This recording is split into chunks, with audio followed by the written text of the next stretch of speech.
Let me show you how to be a good Bayesian. Today, we're diving into the world of variational inference with a twist, a deterministic one. My guest is Martin Ingram, a data scientist and Bayesian researcher whose work bridges physics, probabilistic modeling, and modern machine learning.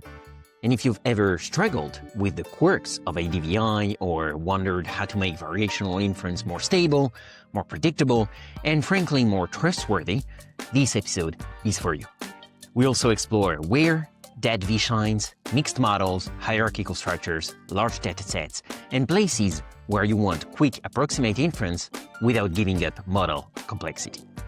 Martin shares what the theoretical results taught him, why empirical validation is non-negotiable, and how normalizing flows may influence the next evolution of DADVI. This is Learning Bayesian Statistics, episode 147, recorded October 16, 2025.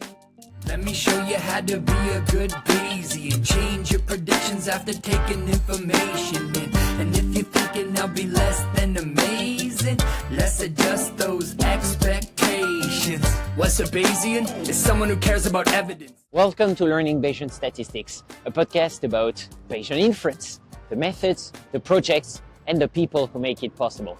I'm your host, Alex Andorra. You can follow me on Twitter at Alex_Andorra, like the country. For any info about the show, learnbayesstats.com is the place to be. Show notes, becoming a corporate sponsor, unlocking Bayesian merch, supporting the show on Patreon, everything is in there. That's learnbayesstats.com. If you're interested in one-on-one mentorship, online courses, or statistical consulting, feel free to reach out and book a call at topmate.io/Alex_Andorra. See you around, folks, and best Bayesian wishes to you all. And if today's discussion sparked ideas for your business, well, our team at PIMC Labs can help bring them to life. Check us out at pimc-labs.com.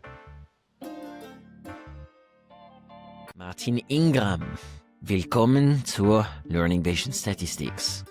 Vielen Dank. And we'll stop here. I'll not do this show in German. I used to be able to, but now it's way too far in my Your memory. accent's pretty good. I'm impressed. Yeah, it's because that's the most basic, so it's still here. But can still go around in German, but I cannot have a technical interview. When I was studying in Berlin, though, I had master's level courses in political science. I was able to follow in German. That was That's pretty impressive. That's ago. like long sentences and stuff in political science, right? Yeah. That's like With not long easy words, stuff. Yeah.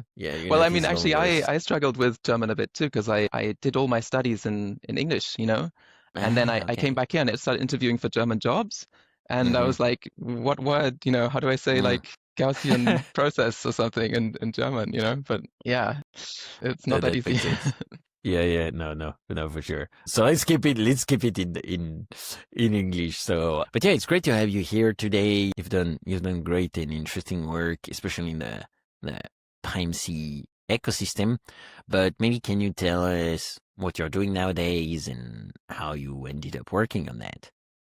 Yeah, sure. Thank you. Well, thanks so much for inviting me. Also, yeah, really honored to be part of the show. Like, so many cool people on the show. So I'm very honored to be part of it. Yeah. So, I mean, at the moment, I work as a data scientist at Conux. It's a company that does like railway monitoring. But kind of, my background and my PhD was like in Bayesian stats, applied Bayesian stats, and I guess what I most recently did was I contributed something called DADVI to PIMC, right? So DADVI is short for like Deterministic ADVI, and it's basically like a variational inference method. Sorry, it's a lot of words already. I mean, basically it's fast Bayesian inference, right? That's kind of the motivation here. How did I get to that? Well, I mean, I started out as a physicist, actually. I studied physics, but I always kind of like the sort of data analysis part best. So after doing my physics degree, I did a computer science degree because I thought, maybe with programming skills and physics skills, I could do some interesting data work. And then I worked as like a machine learning engineer for a while. But I guess what really brought me to Bayesian stats was like I did a master's degree in computing, and then I did my project on like tennis prediction. So I wanted to like predict tennis matches, but I didn't really have the stats background so much, like I thought this was a really cool problem, but I found myself kind of struggling to like write it down like mathematically, like I wanted to fit a model kind of in my head, but it was really hard to like express it, because it's like if I didn't have the stats training. So then that was in like 2014, and then a few years after I came across Stan, and like I really loved, how you can basically fit any model you want, but it got a bit slow when I started fitting big models, So basically, yeah, that was kind of my arc. Like, yeah, I really wanted to fit these big models, and they got a bit slow, and so I got started in like fast Bayesian inference. I wanted to make these things faster, and a lot of my PhD was on that. So yeah, that's kind of how I ended up there. Damn, yeah, okay. And how... So it seems like you were doing a lot of already Bayesian flavor-like statistics, or did that come up later on in your path? Yeah, well, I mean, yeah, so like when I did this tennis project, I basically just had a physics and a computer science background. And at the time, the hot topic was like machine learning, it was like random forests, deep learning, that kind of thing. So I kind of naturally went into that first, actually. So I did some years like consulting in like computer vision problems, that kind of thing, deep learning, these things. But then around then, I kind of found this, I think a colleague when I was working, he showed me the stand thing, and I was like, man, this is so cool. I can write my model the way I want it, and then do inference on it. And so yeah, once I found that, I got really excited about it. But I also realized I was missing a bit of the background, because like I started reading the Bayesian data analysis book, the Gelman and others, right? And I really wanted to work through it, but it wasn't that easy because like they talk about like Jacobians and variable transformations and all these kinds of things, right? And I was like, I guess I didn't really do that in my physics degree so much, like, I mean, I obviously did some matrix algebra and stuff. So,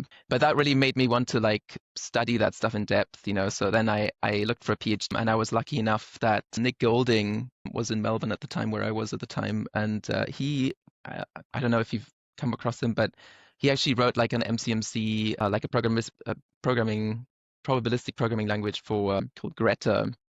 Anyway, yeah, so yeah, and then that was like I had some years, to really get into like Bayesian stats and try to learn. I really tried to learn, some of the foundations and stuff. So it was really cool to do that. But yeah, but it took a while, right? It was first like deep learning and stuff, and then I got a bit annoyed with it, because it was like you couldn't. There's not that much freedom in the end, right? Like, yeah, so that's what I was really liked about the Bayesian stats. So I mean, with the deep learning models you were using, yeah, because in the end, a lot of it is like the goal is a lot of the time just trying and abstract away the inference, right? So in the end, you don't have a lot of flexibility about what the model is about. Am I correct here? Yeah. I mean, like, I mean, my feeling of at least the deep learning research at the time was kind of like, you could try to come up with some new architecture, but it would just be so hit and miss, because it's like you had to have some intuition, but it's usually intuition. It wasn't like very theoretically guided, right? You have some idea that you test it, and more often than not, right, it doesn't converge or whatever, and you spend, so yeah, it's. Yeah. No, for sure. Yeah, it's like either very hard and you have to be along the side that develop the algorithms, or it's like, well, almost everything is abstracted away from you, so exactly. You don't have a lot of leeway to work on the model. Exactly. Yeah. And how is so what's the Jacobian? Are you now in a position where you know what the Jacobian is? Is that even useful?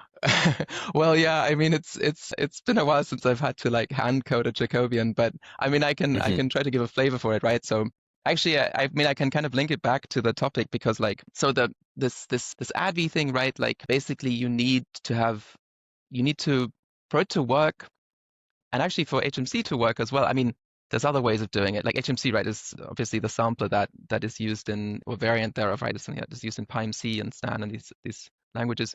Like to make it work, you need to have your parameters on like an unconstrained space. So they basically all have to live on like the real line, right? So that they all have to be between minus and plus infinity, and some of them aren't, right? Like if you fit a variance term, right, you'll be like, well, that's going to be between 0 and infinity, right? It's a positive quantity, so you have to, like, when you still want to use these approaches, you have to transform your variables so that, like, instead of sampling the variance, you'll sample the log variance, right? And then that thing lives on like negative to positive infinity. So that's good. But it turns out when you do that transformation, and if you want to, like, still, like, keep all your uncertainty estimates, right? If you want to take into account uncertainty, you're gonna, like, squeeze or stretch out, right, different parts of, like, if you take the variance, right, I guess the log will, like, expand probably the part between 0 and 1, right? Because that will now be, like, fill everything from, like, 0 to negative infinity, right? But it'll kind of shrink the other part.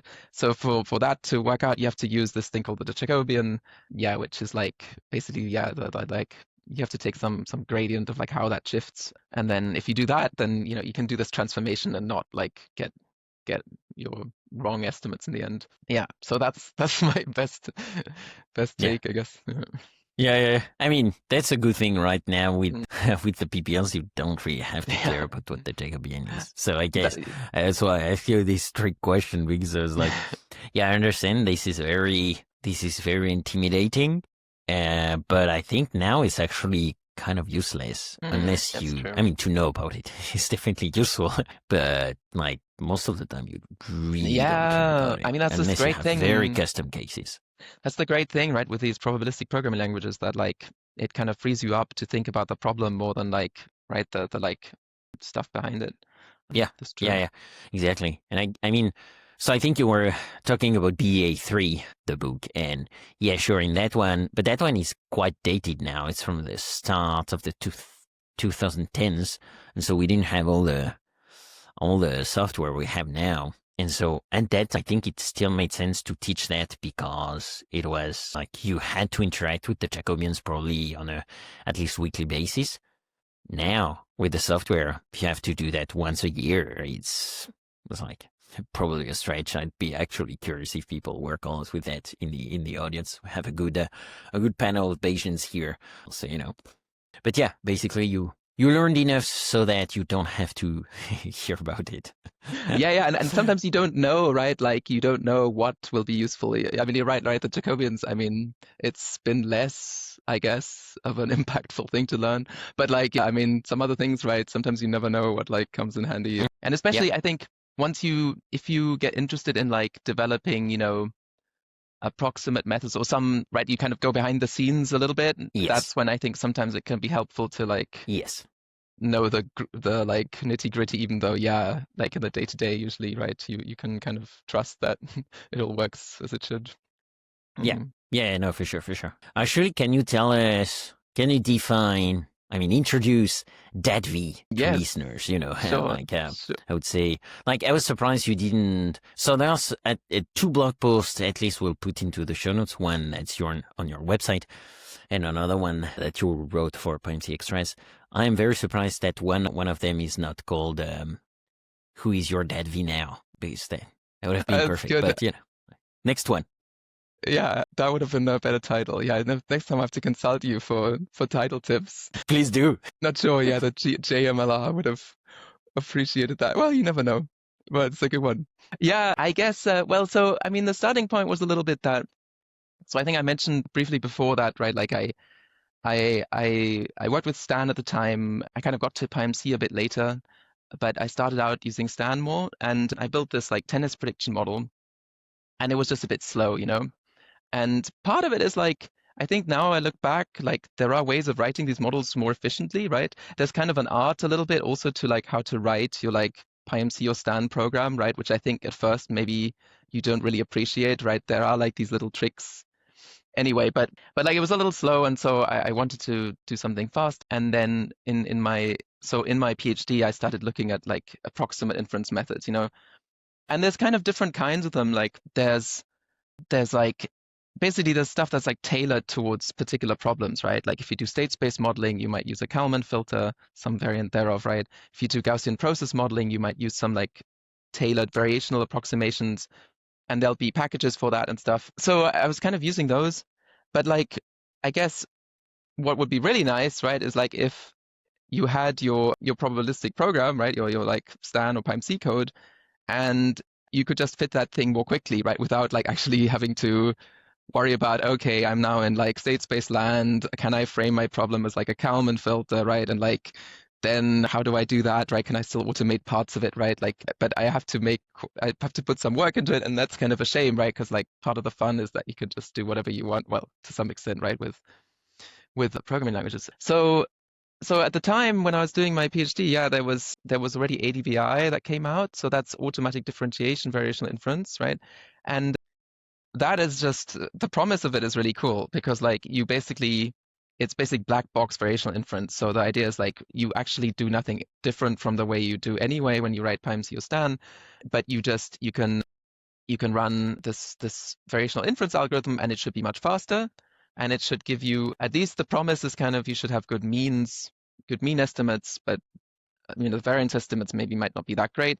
But I don't know what your experience is, but often when I fit these models with MCMC, like at the end of the day, I kind of just care about the means and I mean, I like having the variances sometimes too, but for some problems, even the means are not bad, right? If I could just get the marginal means, right, and like ideally good variances, that already goes quite far. Like, I mean, the thing is, like, actually, when you fit MCMC, it's kind of bananas that like you get all of the correlations, right? It's a very powerful thing, right? You get all the posterior covariance, right? All the correlations should be sampled as they are, which is really cool.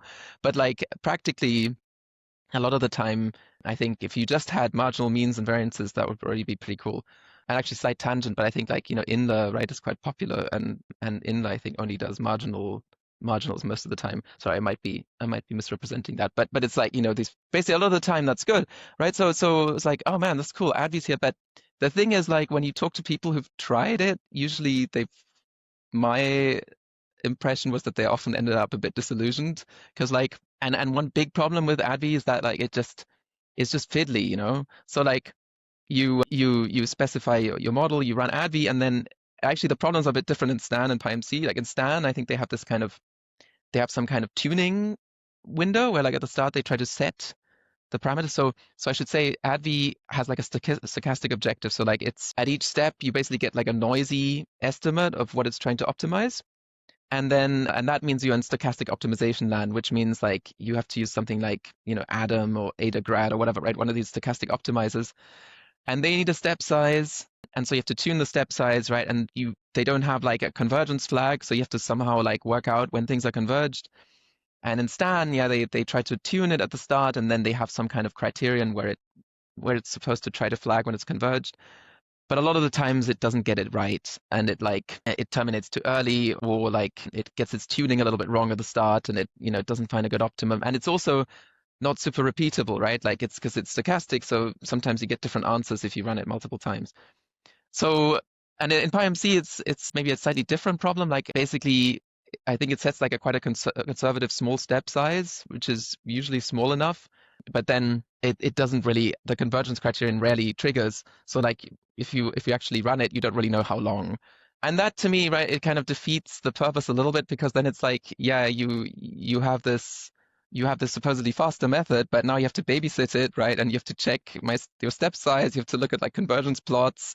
It's like, well, I mean, maybe for some huge problems you're willing to do that, right? But like generally it's just a bit fiddy. And then at the end, even if it's converged, right, you're not sure whether the estimates are that great, right? So that's why when I was doing my PhD, I wasn't really that into. I didn't use ADVI that much because I kind of stayed away from it, because it's like, yeah, I thought, oh, maybe it's just too good to be true, right? Like you just can't get these like fast approximate methods without sacrificing some of the generality, right? Where it's saying like, okay, I'm going to fit a GP, I'm going to pick the GP approximation, So that's kind of where I was at. And then in 2020, I went to conference, and I saw a talk by Ryan Giordano, and he's like a super smart guy. Like, I mean, I was so impressed because like he did this like talk on some bridging between frequentism and Bayesianism. Like, I guess their group, like it's Ryan Jordan and Tamara Broderick, and the group, like they're just like really, they've just read a lot of stuff, and they're equally comfortable, I think, with like frequentism and like Bayesian stats, and they actually like put them together to form some kind of improved version, which is kind of cool. So I was like, oh, this is a cool guy. So I chatted with him a bit, and then he told me that somehow we got on the topic of ADVI because I'd done some other version of variational inference anyway. But yeah, and he said, oh, well, I did this for a previous paper, and I just fixed the draws. So in ADVI, right, you have this estimator, and you pick a new draw every step. And he said, well, I just took like, some set, I think it was maybe 60 or something of drawers at the start, and then I just used those rather than drawing something new every time. And it worked fine, And I was like, that's cool, So I'll give that a go. So I tried it, and sure enough, like it seemed to work well. I wrote up a little blog post at the time. It's on my blog still. And I had some questions, so I sent them to Ryan, and then we both kind of thought, oh man, this is kind of cool, it's working quite well. And it'd be nice for, to share this a bit and see if it's useful for other people. So that's kind of how the paper got started. And yeah, I guess I should say how it works. But Yeah, I mean, yeah. that's a great, I think that's awesome because that gives us a great background about, like why you were using that, what this is about, and what the problems are. And then, like, probably now you can tell us a bit more about, the intuition into how that works. Because in your blog post, I think it's really well done. Actually, if you have your blog post, you can share your screen because I think you have this great plot, where you show mean-field variational inference in red and the bivariate Gaussian in blue, and you're showing that we can get, like, for a simple multivariate normal, 2D multivariate normal, you can get the mean pretty accurately, but then of course the covariance you don't get it because ADVI is based on the fact that each parameter is approximated by a standard normal. And so yeah, I think this is great. And then you'll be, so yeah, let's start with that and then we'll take it from there. No, yeah, that's exactly right. Yeah, so I guess this is really the key takeaway with mean field variational inference, that like certainly for like if your like target posterior is like multivariate Gaussian, like even if it's really correlated, it will find the right means. But yeah, it will avoid like, so basically the objective function that's used is called like Leibler divergence, and it's also one particular way around. So it's the Leibler divergence between this approximation, right, which is this like factorized Gaussian thing, and the true posterior. And it turns out, so it actually ends up being a sum of two terms. So it tries to like maximize the entropy of your approximation. So that'll try to make it like spread out as possible. But it also tries to maximize the expected log posterior. So kind of like basically tries to find the mode. So it's a bit like kind of a regularized map estimate in a way. So it's gonna like try to seek the mode, and it's gonna try to expand, but it really tries to stay away from like low density regions. So that's why you kind of get this picture where like it kind of finds the like, part that has high posterior mass, but it will miss, all of this part. And it will underestimate the variance as a result, right? Because like, you can see that this axis, right, it should be all the way over here, so that's kind of the price you pay. Yeah, exactly. So, but as you were saying, sometimes this is perfectly fine, and you don't have to necessarily have a good idea of what the posterior covariation is, but in a lot of cases you also do. So that's a problem. And so yeah, maybe can you tell us, well, what do we do then? Like if you can't use nuts, but you still care about the covariance, what do you do? Because there seems to be a problem with the black box method that there is already in PrimeC, the DADVI method. And so, yeah, what's the problem here and how can we solve it? Yeah, exactly. Yeah, so I mean, that's the other thing. So I already mentioned, right, that with ADVI, ideally it should give you this answer, right? But it doesn't even really give you this answer is the problem a lot of the time, right? Or it's hard to get to this answer. So the first thing that DADVI kind of does is that like it pretty reliably gives you that answer. So like you fix the number of draws that you use, and that introduces a little bit of like noise because you're like, really you should use infinite number of draws to get the perfect result. So it won't exactly get this mean right. Actually, pretty sure I fit this with DADVI. So it's like I just took like, this correlated Gaussian and then I fit DADVI. So you can see it gets it pretty much right. Obviously, this is a toy example, but generally it's pretty close. But yeah, so it gets, let's say it gets the means right, which it will in a fair few cases. Then you still have the problem that you don't have the correct marginal variances, and you don't have the correlation, like you say. So that's where there is this other thing that comes in that you can do with DADVI called linear response. And so there, the idea is that if you have good means and you can differentiate, there's this kind of cool identity that you can derive called a linear response that then gives you the covariance. So I guess it's kind of a little bit magical, I guess. I mean, I thought so anyway. So this is something that Ryan worked on a lot, so he really brought this. But like, yeah, there's this relationship. I mean, I guess intuitively kind of it's like you have your means and you perturb them a little bit, and I guess how they shift basically ends up being the covariance. And it turns out, yeah, if you find the exact optimum, which again you don't do with ADVI, right? With DADVI you find the exact optimum of this like deterministic objective, then you can do this trick of like looking how would the means shift if I prod this thing a little bit, and that gives you the covariance. So you can actually recover this covariance. And if the means are right, then the covariance will be right too. So actually the variances can be as wrong as you want. It is all just about the finding the means. Yeah. That's kind of a neat result. Yeah. And so can you actually talk about that linear response? Because, so the one common critique of ADVI, especially mean-field DVI, is its tendency to underestimate posterior uncertainty, as we've just showed. So DADVI is claimed to help with more reliable covariance estimates via this linear response. Can you explain how that works and whether it fully resolves the under-dispersion issue? Yeah, that's a really good question. So, I mean, so as I mentioned, right, like if the means are right, then it will get it right, but there are some caveats. So one caveat is that it involves the inverse of the Hessian of the objective. And the Hessian for this mean field objective, it'll have like 2 times the number of parameters of your model. So you have to invert something kind of big, right?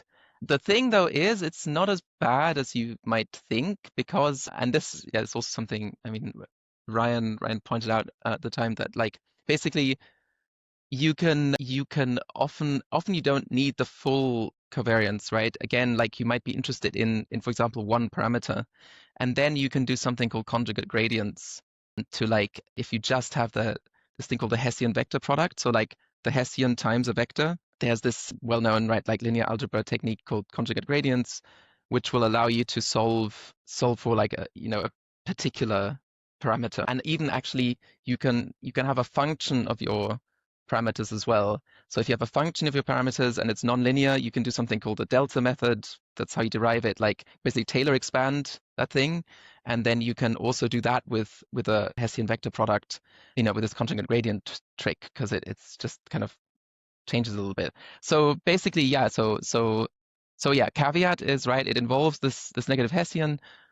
However, like if you only care about certain functions of your posterior, which is often the case, then you can do the CG trick to get it kind of quick.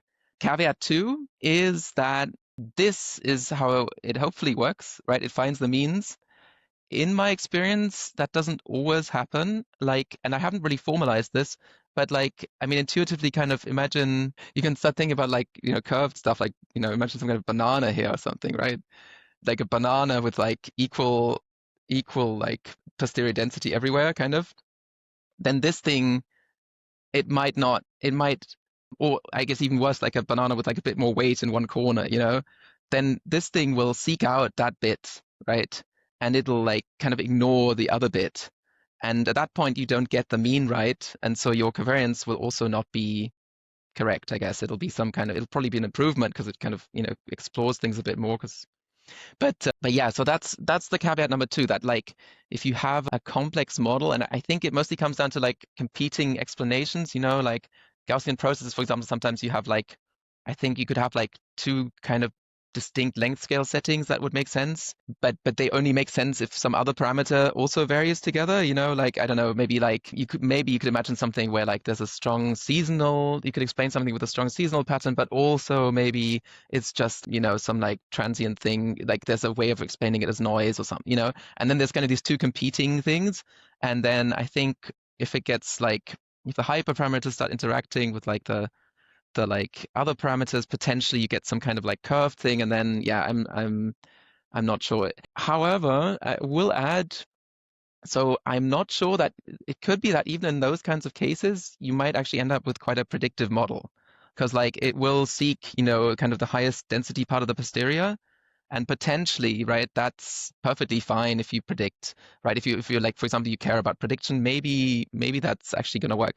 So like, yeah, I guess that's just a caution, and I would say that like if you suspect that your like posterior is kind of nonlinear and difficult, then maybe this will like kind of, still not like explore all of it, if that makes sense. Yeah, it makes a ton of sense. And we've given actually some tips to. I think you can stop sharing your screen, by the way, now, Yeah, and sorry. unless you wanna No, keep all good.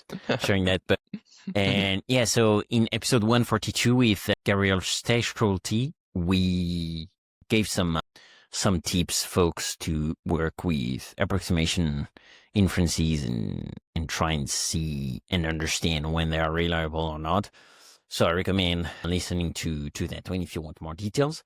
Staying on DADVI, like, so if I understood correctly from the blog post you wrote, the original DADVI relies on stochastic gradient optimization, whereas DADVI optimizes a deterministic surrogate. So what's that about? Like, what does that mean? What are the trade-offs? Whether that's in terms of robustness, convergence diagnostics, sensitivity, stuff like that. Right. Yeah, exactly. So DADVI has this like stochastic objective. So it basically, the DADVI paper derives this estimator of this Kullback-Leibler divergence, right? We already talked about that like that's the kind of measure that you try to minimize with a method. So it derives this estimator, but so it's an estimator, right? So like it, for any draw, basically you give it a draw of like actually from a standard normal, and then it will give you like a noisy estimate of both the scale divergence and also its gradient. And and that means you're in stochastic optimization world. But the nice thing about it is that, those draws are kind of fresh, right? So like you make a fresh draw at each step, and eventually you do have guarantees from like stochastic optimization that it should kind of find the optimum, right? It's just that in practice it can be a bit fiddly. On the other hand, so what DADVI does, right, is like it takes that like estimator and it just takes a set of fixed draws. So instead of taking a new one every step, you fix like, typically it's actually 30 works well. And so that means you don't have the noise, right? You don't have a new draw at each step. So the noisy part completely disappears. That noise disappears, but you do have like a kind of a sample, like an error from that sample, right? Because you picked these 30 draws. If you picked 1,000, right, you would have less. Basically, you take the expectation, right, of this Kullback-Leibler estimator, and like the more draws you get, the sharper that thing will get, right? So if you truncate it at 30, it's a bit fuzzy. So yeah, and so that means, but it means, right, that like, so one is stochastic optimization and the other is more sort of standard optimization, which is nice because then maybe if you worked with like SciPy and stuff, right, you can use the SciPy has this minimize function, and there's all these like optimizers in there, LBFGS, BFGS, Hessian, like Newton Trust, whatever, right? So you can use any of those, and you can pass not just the gradient, but you can also pass the Hessian vector product for it to be like super reliable, which is what we actually do. So yeah, you basically, all the convergence issues go away. I'm maybe sounds bold, but I think that's pretty much the case. So like you don't have to worry about the convergence so much. Like, sometimes it takes a while to converge because like it kind of gets it really right, until the like gradient norm is like 0 and stuff. But yeah, the convergence worries go away. But you might worry about what you pay in terms of bias from this like sample. So you do introduce a little bit of noise from that, but it tends to be quite small. So in the blog post, I think I show like a comparison, and at least empirically from all the experiments I've run, it's quite a small amount of scatter that it introduces. So that's not really such a big deal. And yeah, so I mean, I guess another thing to say there is that like another thing it does cost you is that you can no longer do full rank. So in ADVI, you also have the option of like fitting a full, multivariate normal for across all your parameters. You kind of lose that by truncating the draws. Yeah. Okay, yeah, that makes sense. Okay, yeah, so always trade-offs, right? Something I didn't understand is, I think at some point in the blog you explain the intuition behind fixing a set of Monte Carlo draws, and that'd be like sampling average approximation instead of redrawing at every optimization step. Is that related to what we just talked about? Because Yeah. I wasn't sure, and so yeah, like, could you walk us through how that change affects the optimization landscape, the convergence behavior, and so on? Yeah, sure. Yeah, so yeah, that's basically the thing. So in ADVI, you have this estimator, right, of the gradient and the tail divergence, and at every step, the algorithm is basically it's not that complicated in that sense. Like it's basically at every step of your algorithm, you draw a sample, you estimate this thing, you get a noisy estimate of the gradient, you take a step, you do that, right? That's all it does. But it takes a new step, new draw every time. Whereas the DADVI, it's like you fix the set of draws and you don't ever redraw, right? You just keep those draws. And maybe I should say, so the reason that also works is because of this thing called the reparametrization trick. So like, you might say, well, I'm going to fix some draws, but how does that work, right? Because it's like they're going to be like, what, like, are those draws of like my parameters, right? Like I'm going to fix the variance and the mean or whatever, right, in my model. No, that's not it. So it's basically this reparametrization trick saves the day, because like you basically can rewrite this estimator as like, so you have your parameters that you're trying to optimize, which are the means and the log standard deviations, right, of these like little Gaussians for each parameter. And it turns out, right, well, actually, you'll probably be familiar with this, like, you can write normal distribution as like a shift and scale, right? You can say, well, I take my like standard normal, I add the mean, I scale it, and then I add the mean. So that's why this fixed draw, that's another reason this fixed draw idea works, is because you fix these, like, usually we call them Zs, right? It's like these like standard normal things. And then what you optimize are the means and the scales. And so you can use those same like standard normal draws at each step and just optimize these like mean and log SD parameters. So that's what I mean. Like you keep these like standard normal draws that you're going to transform. You just keep one set of them. Whereas in ADVI, you'd redraw a new one every time. Hopefully that makes maybe a bit more sense. Okay. So it's again related to the non-centered parameterization, if I understand correctly. Yeah. Classic. Yeah. Okay, yeah. That is so useful. That old nugget, right? Yeah. And so in the paper that you have, so because like your work on DADVI and the blog post is derived from a paper you have called Black Box Variational Inference with a Deterministic Objective. So you and your co-authors, you discussed theoretical properties, sample complexity, and the conditions under which DADVI can perform well. I'm curious, which of those insights surprised you most or proved most practical to you, most practically useful? Yeah, I like that you phrase it that way, because I think they're actually a bit distinct. So like, I think the most surprising thing to me that I still think, well, I guess there's two that are a little bit magical. So one is the linear response thing, like that, you can basically recover the covariance from your mean estimates, and that it actually works really well. And then another nice one is like you can actually quantify the like bias from the sample, which is another cool thing, because it uses some like theory from M estimation that Ryan really knows about. Basically, like, I think it's a tool that often frequentists use more, but you can use here. There's this kind of cool link, because like, frequentists worry about like redrawing their sample, right? Like you have your data set, but you worry a lot about what's called a sampling distribution, right? Like that you could redraw a new set. and then maybe your estimators would be a bit different, right? So like that's like that's one of the key distinctions between Bayesian stats and frequentism, right? That in Bayesian stats you quantify the uncertainty in your parameters, but you keep your like you consider your data fixed, right? And in frequentist stats, you usually think of your parameters as like points, right? And then like the variance comes from the data. So that's kind of a cool because here we're doing Bayesian inference, but like this M estimation thing, as far as I understand it, like comes from more of a frequentist viewpoint because now you have these like drawers, but you could imagine drawing different drawers, right? And so now this is kind of where the sort of the frequentist machinery actually like works. Anyway, but so that I think is theoretically really cool. Honestly, though, practically, like it more like I done the experiments and I kind of saw that it was really kind of close, so it wasn't really that surprising. Yeah, so surprising I would say is the linear response, and practical also I think are the proofs. So Ryan put a lot of work into the theory of like why DADVI works, right? Like why you can get away with having so few samples, and so basically in the paper I did the experiments for the most part, and Ryan did a lot of the theory.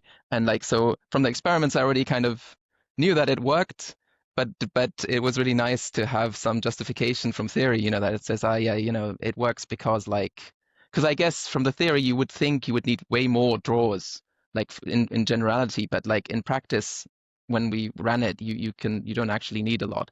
So yeah, so I guess practically, right, that's a nice result to know. And then like in terms of surprise, I think just this linear response that like works so well. Yeah, I wouldn't have expected that, I guess. Yeah. I agree that linear response thing is really fun. So you talk about it in the blog post, but if you have time, I think a blog post dedicated to it and explaining, okay, here's how we got the means and how we could recover the posterior covariances. I think it'd be super helpful too. If you can write that, I think it would be super fun because I'm guessing a lot of people would use that.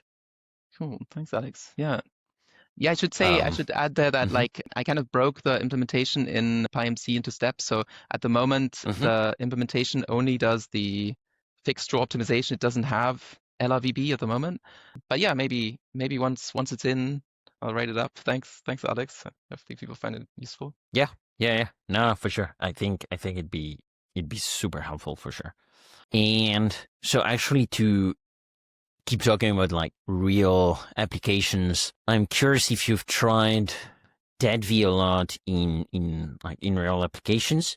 How does it perform comparatively to standard ADVI or even other approximation algorithm, be it in Laplace approximation, Pathfinder, or and of course NUTS? How does it compare in your experience in runtime, accuracy of the posterior mean, of the covariance estimation, ease of use, etc.? Yeah, no, I mean, so I think so generally, right, it's going to be faster than NUTS by quite a lot, typically. I would say it works better on some problems than others. Like I think we briefly touched on this banana problem, right? The like nonlinearities in the posterior. And so you do run into those sometimes where the means then seem to be off.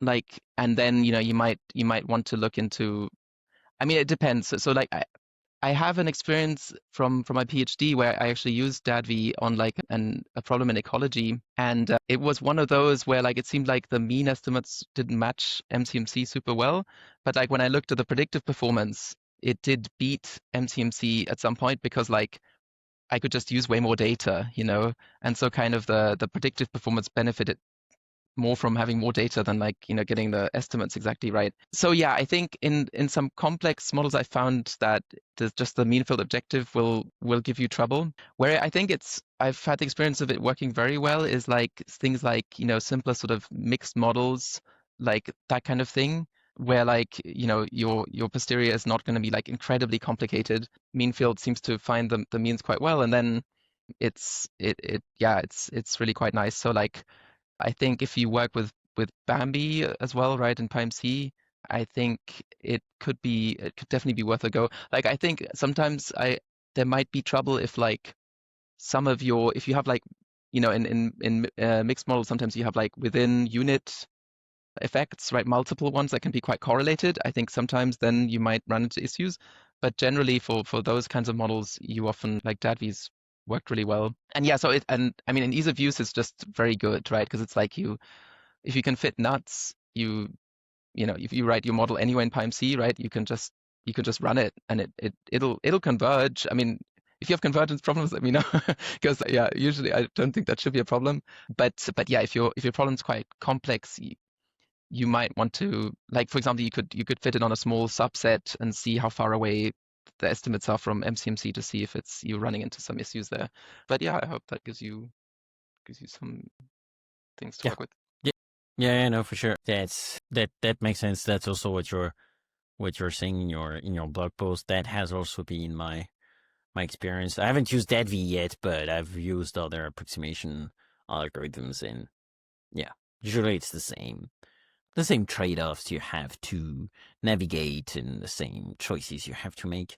In your experience, though, are there classes of models for which DADVI is especially effective, or conversely, where it fails or underperforms? Yeah, I guess like I mentioned, I think the mixed models are good. I think where it might struggle potentially, right, would be things like, well, I mean, time series models, I would be a little concerned if you don't, because you have all these correlations between all of your time steps. I think it's also there are some papers, I want to say Turner and Sahimi is maybe one, where people have looked at the mean field objective in like time series and where like that it can have issues. So yeah, basically any time.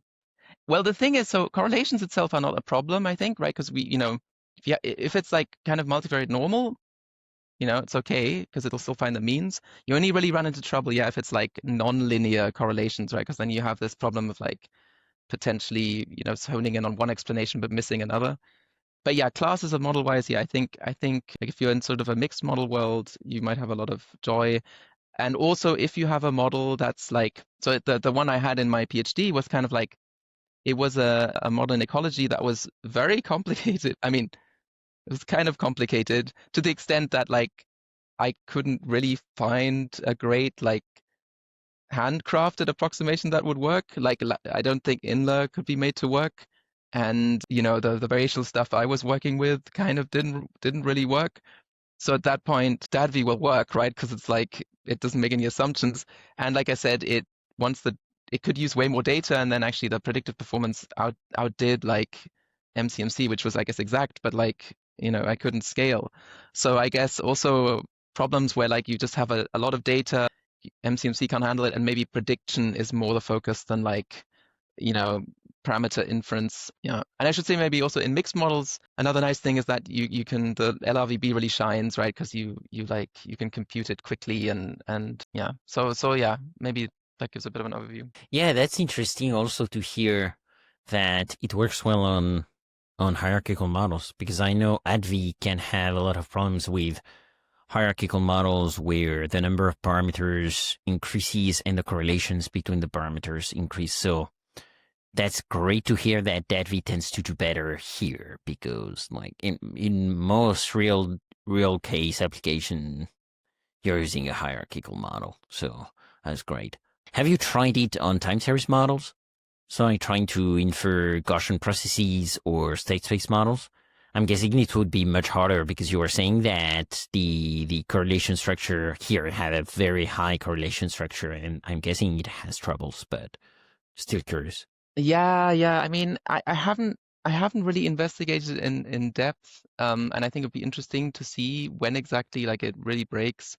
But just anecdotally, recently I did like a Hilbert space Gaussian process thing, more for fun, and I thought, oh, I'll throw DADVI at it, and like it didn't match the nuts mean super well, and I think it was kind of that situation where I think there's a lot of I mean, I have to investigate this, so I didn't have a firm conclusion, but I'm guessing it's something like, a lot of the posterior mass is, for example, on like a long length scale, so it kind of hones in on the long length scale part, but it doesn't give a very exciting like, inference there. Because I think, yeah, indeed, like the correlations between the hyperparameters and stuff are like kind of notoriously difficult, even for like like at least earlier versions of nuts and stuff to sample sometimes, right? Because you kind of want to go right in the tail. And so, yeah, I think that's one where I was a little bit disappointed lately. But again, I didn't spend a ton of time on it, so it was possible there was something else it didn't look. But I have a sort of a sense of caution with these kinds of things. Yeah, if that maybe you get in trouble. Yeah. Yes, that's definitely where using simulated data parameter recovery studies will be even more important. So, Exactly. I think that would be a great way to go. Yeah, just to see yeah. whether your model can be handled by the approach. Yeah. The good thing is that, as you were saying, we also have other algorithms that work better for Gaussian processes and state-space models. So state-space models, we have Kalman filters. Of course, now that we have the state-space submodule in PyMC state space, so you can use that in your PyMC models, and you'll get the Kalman filter out of the box. And for GPs, in my experience, HSGPs have really changed the game, because most of the time you can use nuts with SNAT with huge GPs. I've done that with very big GPs, hierarchical structure of GPs, and was still using nuts, and that was fitting in 15 minutes on my M4. That's really cool. M4 Max. So, but that's really good. I bet your really fan good. was going pretty well with that one, right? Like I feel like Nuts does a good job. That's really cool. Yeah, and I mean, I have to say also, I think it's really amazing how much better these samplers are getting all the time. And I mean, MCMC is fantastic. I mean, right? Because you just get everything. There's no sacrifice. Like, I mean, you have convergence issues sometimes, right? But like, I mean, just in terms of sampling everything, right? It's wonderful. If you can use it, you should. It's just like, yeah. Now I fit model with literally hundreds of thousands of parameters. These GPs I was talking about hundreds of thousands of parameters, 15 minutes on an M4 Max. So Nice. It's with nuts in NumPy. So, but HSGP is really, really helpful here. So like here, that's interesting because you still have to use an approximation somewhere. Instead of using an approximation in the algorithm, you're using an approximation in the math of the GP, So, But yeah, so you do that. And for GPs, we have that. And then you have the other technical specialized packages like GPyTorch, or like I always forget them, but like Google them. There's a ton of them. Yeah. Here, the issue is that you have to have a pure GP model, but you have a lot of amazing GP approximations, and actually have coming episode. I mean, at the time of your episode, this episode will be out. I think it's episode 145 about deep Gaussian GPs. So give a listen to that, folks. I'm gonna tell you right now which one it is, but I think you wanted to piggyback on what I was saying, Martin. Yeah, I was just gonna say, I mean, well, I guess two short things. Like, I mean, well, one side tangent. I mean, the GP folks, I think, are really into this point you made. This, like, change the model versus change the approximation. Like, I know that a lot of the, like, I think back in the day, the GP flow developers, like, there was a lot of push to get more into variational. Yes. Yeah, and into more like variational inference, because like they like this idea better of like early in the 2000s, there was a lot of like changes to the model, like inducing point Gaussian process and stuff, right? And then later on, they kind of like this idea better of like, well, we keep the GP as it is, but we're going to approximate it with a, something that's like simpler. Anyway, just wanted to mention, I think that's a really interesting topic. Yeah. And me too. To me, you don't have, like, there is no free lunch, right? It's like, well, I'd love to fit a vanilla GP with nuts and with hundreds of thousands of parameters, but I can't unless we're getting even better computers, which we will for sure. But then we'll find a way to push them to the limit. It's like, what's good to have an M4 Max if you don't push it to the limit? So say at some point you have to approximate something. So you have to be comfortable with that. And sometimes what you will approximate is the model itself. Sometimes you will approximate the algorithm, but doesn't mean you cannot have a great answer with that. Absolutely. So and it is episode 144 with Maurizio Filippone. Very, very fun episode about deep Gaussian processes. I'm not gonna spoil that for you guys. You have to listen to it. What is even a deep GP, right? Great question. But yeah, listen to that when Maurizio knows what he talks about, what he's talking about. Like, so this was a really fun episode. And you, Martin, I'm curious, what's on deck for the future for you? Like, what's on deck, especially for future integration of DADVI into PyMC? Because I think we need more of that in PyMC, so we've given nuts a lot of love, and that's justified. But I think as a community, we've lagged behind on other approximation algorithms, which can be faster in some cases. And so that's great because right now we're filling the gaps. We have Pathfinder now. We have the Kalman filter in PyMC extras. We're getting INLA also in there. We already have the Laplace approximation thanks to Jesse Grabowski in PyMC extras. We have ADVI. Now we have a beginning of DADVI in PyMC extras thanks to you. So I think it's an awesome effort. We need to do more of that. And yeah, what do you have on deck for us? Yeah, I think two things come to mind. One is the linear response, putting that in there. And then the other topic I kind of want to explore is trying to see what you can do with GPUs here, because I actually used to, back in the day, I had the implementation of DADVI in JAX, and it's kind of neat because, JAX has this VMAP functionality, right? So you can do a vectorized map and just run all of these. So basically, right, in DADVI, you have to compute the same thing for each draw, more or less, and then you average it, right? So in JAX, you can just do this vectorized map. Turns out in PyTensor, actually, you could do something similar. So I think Ricardo pointed that out in the PR. So I actually switched to PyTensor for the implementation because it worked just as well on CPUs. Nice. Okay. Yeah, that's really great. cool. Yeah, because the big magic of JAX is VMAP. I have to say, Yeah, this no, is amazing. but yeah, I mean, there was I forget exactly the name, but yeah, there's something very similar in PyTensor. But yeah, what I'm not totally sure about is the GPU support yet. I'm guessing that maybe JAX still does that a little bit better. I'm not sure.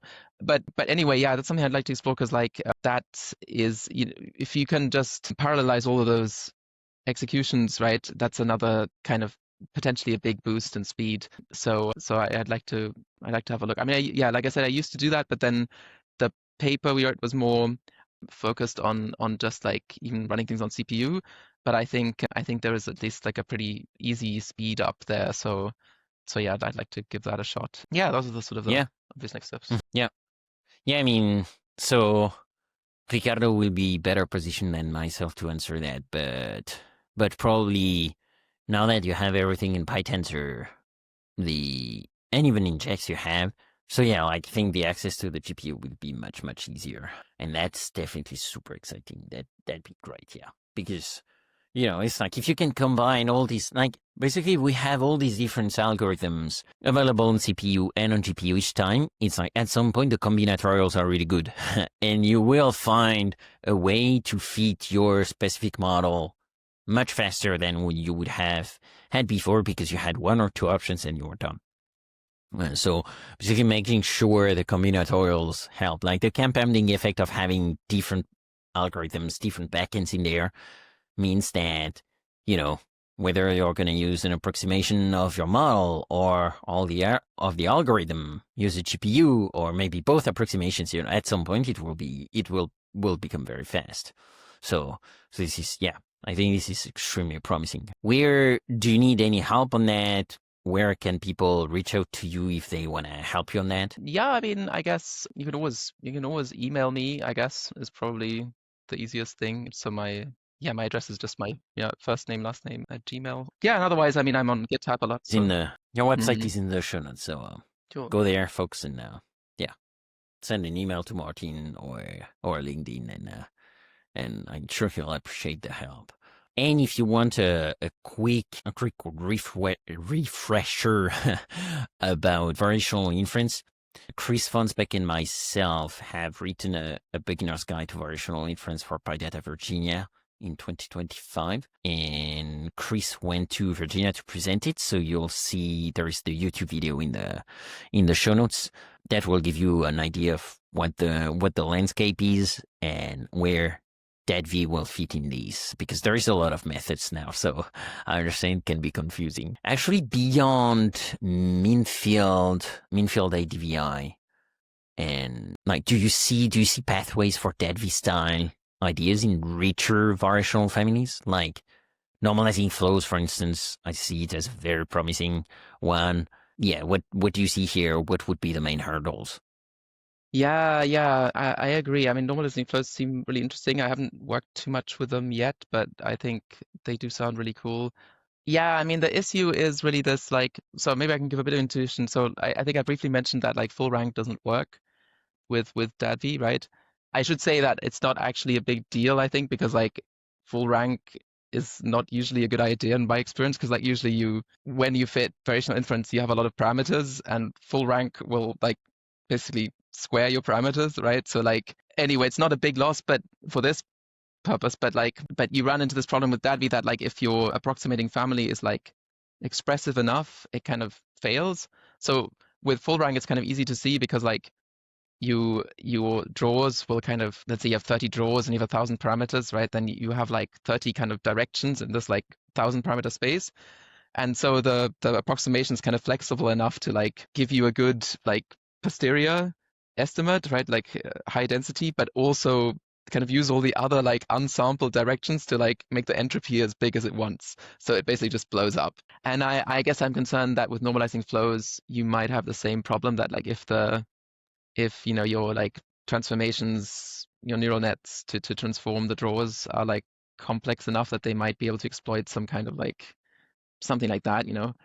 That said, I mean, I do wonder if there's some tricks you could pull, you know, like maybe you like somehow, you know, stop it from kind of blowing up, right? Like by constraining things a little bit.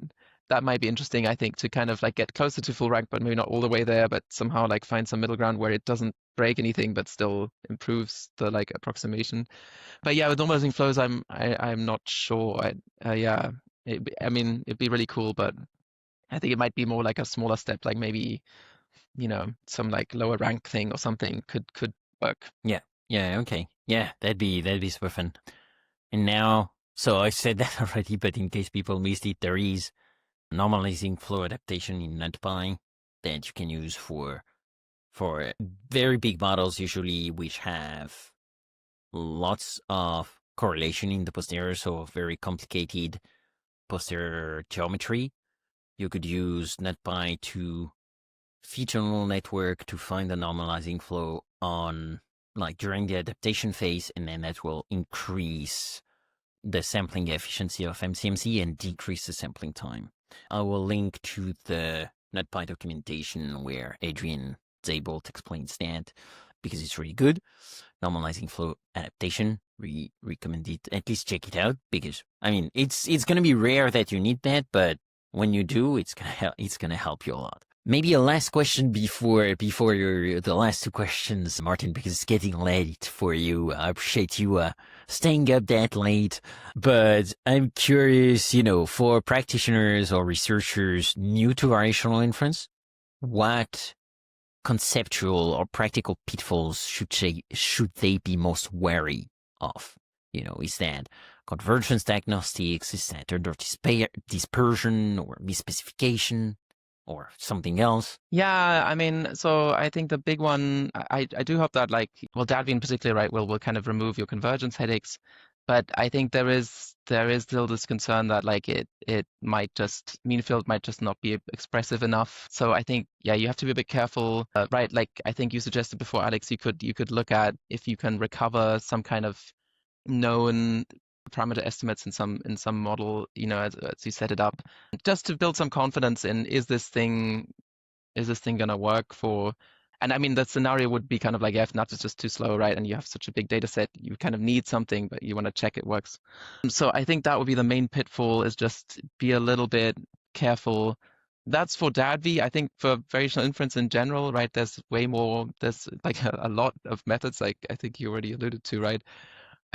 But yeah, I think a lot of it is that like just don't trust it blindly. I think I would say just make sure you have some kind of check to like see. I mean, even if it's like a holdout set, right? Like maybe you care about prediction more than anything. Like, I mean, in Bayesian stats, I think we often talk about like uncertainty quantification, but I think a lot of the time you also just want to be able to write down the model you want, right? And like get good means or whatever, or get good predictions. Like, I don't know, maybe if you do sports prediction, right, you might not necessarily care about the variance of your like residuals or something, right? But you want to make good predictions. So So have some kind of way, maybe a holdout set where you compare, if you care about predictive performance, right? Like, is this thing actually doing better than MCMC with a subsample, or, so that you like just make sure to have a look at that. And with DADVI, like, takes away like the optimization headaches, but it still leaves, I think, the like worry about is meanfield just gonna like somehow mislead me here. Yeah, that makes sense. Yeah. I would say that also it depends. I think these questions depend a lot on the sample size you have. So if you do sports predictions and you care about players, you might not have enough sample size for each players. And a lot of the metrics you look at the players are correlated. So often you do care about the correlations. And often in sports you care about the tails. The tail behavior is very important because a lot of players, like some players are in the tail of a behavior, but you still care about it because precisely they can be the best at it. So that's sure. important. Yeah, it always depends, as you say. Yeah. Yeah. Awesome. Martin, fantastic. I won't take you more time than that, but that was amazing to have you on the show. Thank you so much. I think you did a great job at explaining what DADVI is, where it's useful, and how also we can use that for models. Anything you want to add that maybe you would like to talk about that I didn't mention? No, not particularly. Thanks so much. Yeah, I really enjoyed talking too, and yeah, thanks so much. Awesome. Yeah. So first, of course, before letting you go, I'm gonna ask you the two questions I ask every guest at the end of the show. So, first one: if you had unlimited time and resources, which problem would you try to solve? Yeah, maybe not a big surprise, but I think I love this idea of trying to make Bayesian inference faster. So like by whatever means, right? Like, I mean, obviously I think the dream would be that like you just have something like MCMC, but like incredibly fast, like basically as accurate as possible and as fast as possible. So I think that'd be a cool thing to keep chipping away at. Yeah, I think that would be my answer. Yeah. That sounds fun. And second one: if you could have dinner with any great scientific mind, dead, alive, or fictional, who would you? Yeah, I thought about this a little bit. I mean, I have kind of two. So one, I thought about, like a dead.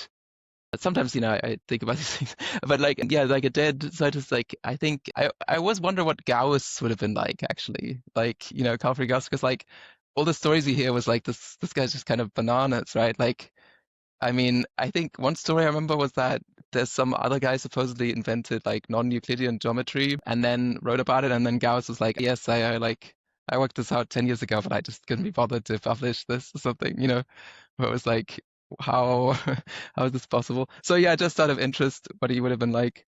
And then I guess alive, I think probably Andrew Gelman, actually. Like, I think it'd be cool to talk to him. I think he's like, what I really love about him is that like he seems to straddle like both like the theoretical sides, but also like the practical sides, kind of like he really loves, I think, fitting models, but he also is really interested in like how to do it better.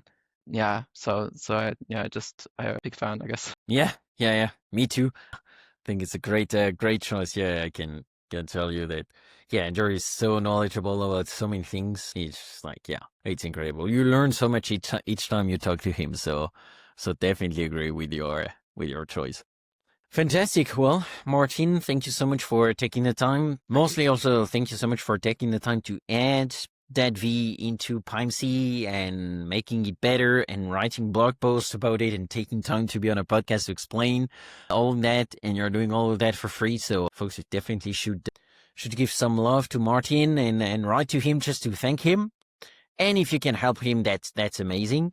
But yeah, like, thank you so much for doing that. I think it's like, yeah, this is really thanks to people like you taking time like that we can make the software better for everybody and help science along the way, which I think we all hold dear here on the show. So yeah, thank you so much, Martin, for taking the time and being on this show. Thanks so much for having me, Alex. It's been a pleasure. This has been another episode of Learning Bayesian Statistics. Be sure to rate, review, and follow the show on your favorite podcatcher, and visit learnbayesstats.com for more resources about today's topics, as well as access to more episodes to help you reach true Bayesian state of mind. That's learnbasedstats.com. Our theme music is Good Bayesian by Baba Brinkman, feat. MC Lars and Megaran. Check out his awesome work at bababrinkman.com. I'm your host, Alex Andorra. You can follow me on Twitter at Alex_Andorra, like the country. You can support the show and unlock exclusive benefits by visiting patreon.com/learnbasedstats. Thank you so much for listening and for your support. You're truly a good Bayesian. Change your predictions after taking information in. And if you're thinking I'll be less than amazing, let's adjust those expectations. Let me show you how to be a good Bayesian. Change calculations after taking fresh data in. Those predictions that your brain has made.